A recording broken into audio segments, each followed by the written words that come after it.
El liberalismo es una filosofía política individualista. Individualista significa que parte de la base moral, del presupuesto moral de que el individuo importa y de que, por tanto, hay que conceder al individuo una importancia capital dentro de una comunidad política. O dicho de otra manera, el individuo tiene derechos frente a la comunidad política. O, como decía Nozick, las personas, los individuos, tenemos derechos y hay cosas que ningún otro individuo ni ningún grupo puede hacernos sin conculcar esos derechos. Precisamente porque, como digo, el individuo es fundamental, se le reconocen socialmente derechos para que pueda desarrollar sus proyectos vitales. Y aquí es donde entra crucialmente la igualdad, y especialmente en tiempos populistas como el actual, donde no solo se ataca esa igualdad entre personas con desigual fortuna, sino también entre personas con desigual origen étnico, religioso o nacional. El liberalismo reconoce derechos a cada individuo iguales a los de cada otro individuo.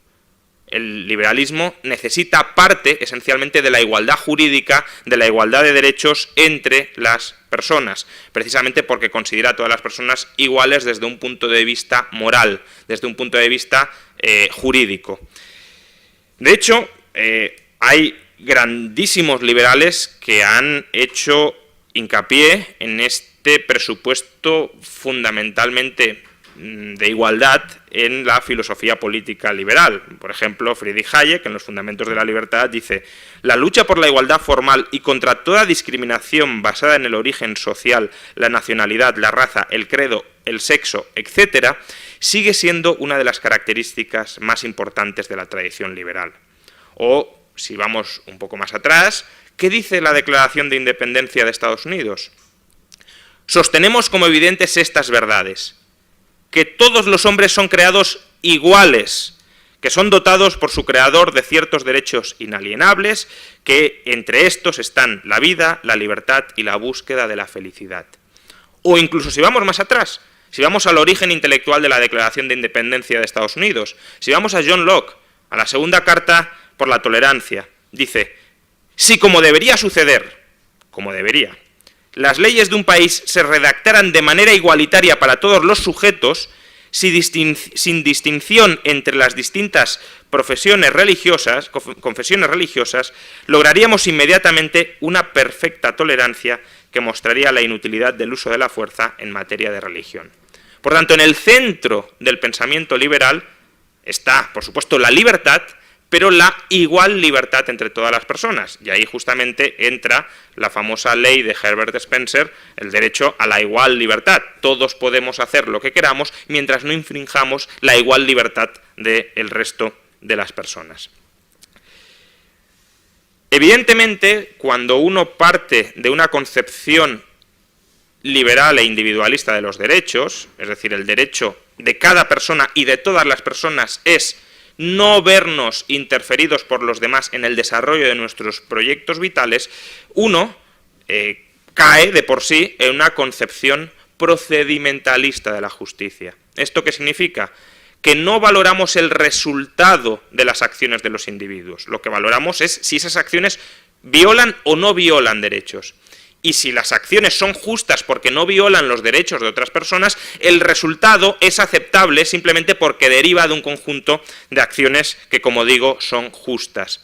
Esto es justamente el ejemplo que pone Nozick en Anarquía, Estado y Utopía, cuando habla del caso de Bill Chamberlain. Bill Chamberlain era un jugador de la NBA, de los tiempos de Nozick. Hoy podríamos poner el ejemplo de Cristiano Ronaldo o de Messi.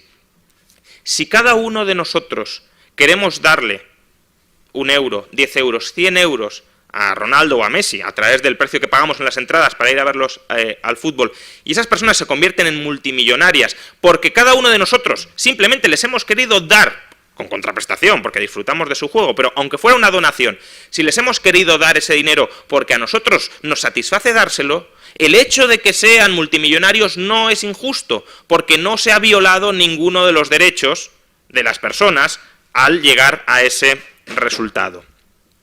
Por tanto, el liberalismo no se preocupa por el resultado, se preocupa por el procedimiento, se preocupa por si se respetan escrupulosamente todos y cada uno de los derechos de las personas, fundamentalmente el derecho a la libertad, a la propiedad y a los contratos.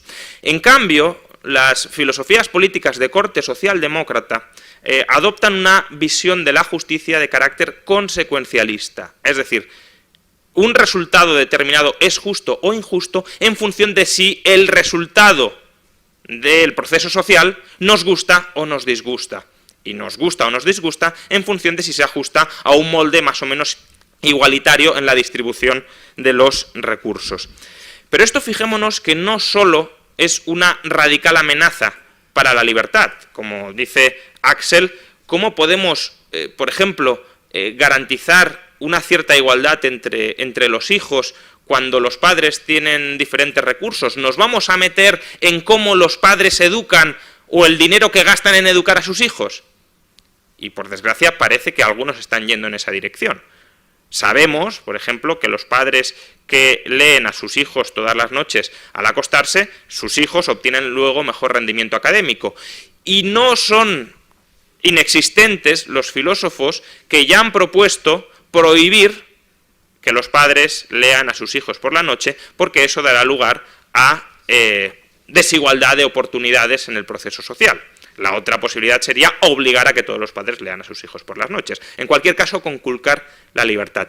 Pero como digo, no me preocupa tanto ahora, que es evidente que es lo fundamental, pero no quiero incidir ahora tanto en cómo esa idea igualitarista en los resultados, y también, por cierto, muchas veces los liberales decimos igualdad de oportunidades. Cuidado, igualdad de oportunidades depende de cómo lo definamos, porque las oportunidades pueden venir dadas por los resultados previos. Por tanto, determinadas igualdades de oportunidades son una conculcación de los resultados previos. Igualdad de oportunidades en cuanto a derechos, es decir, todos tenemos los mismos derechos y por tanto dentro de ese marco jurídico tenemos las mismas oportunidades ex ante. Luego ya veremos cómo las aprovecharemos en distintos escenarios, con distintas habilidades, con distintas dotaciones naturales. Pero desde luego, igualar oportunidades por la vía de conculcar resultados legítimos del proceso social es igualmente un igualitarismo liberticida.